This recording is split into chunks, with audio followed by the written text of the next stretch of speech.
Hey, how's it going? This is Ricardo, and in this video I'll show you how to remove the hinge caps from a Dell Alienware 17 version R4.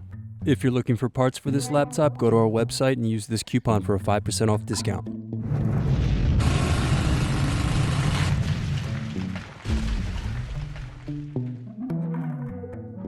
First unscrew, then remove bottom cover.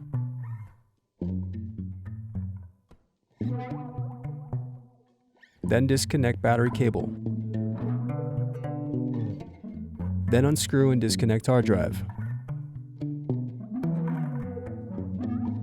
Then unscrew and remove bracket. Then disconnect and remove wireless card. Now unscrew and remove input-output cover. Then unscrew and disconnect bottom base.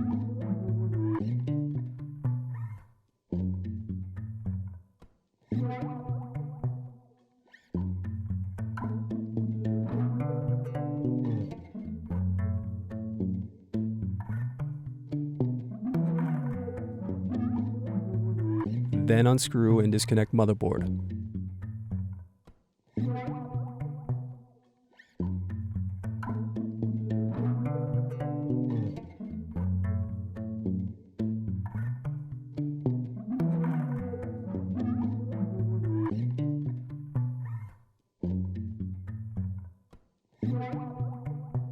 Next, unscrew and remove display assembly. Next, use fingers to pry apart and turn over bezel. Now disconnect and remove bezel. Now pry apart and remove hinge caps. Thanks for watching. Don't forget to like and subscribe if you enjoyed this video. And if you need more, check out this playlist to watch other tutorials for your laptop. You can also click here to find parts for your laptop at partspeople.com.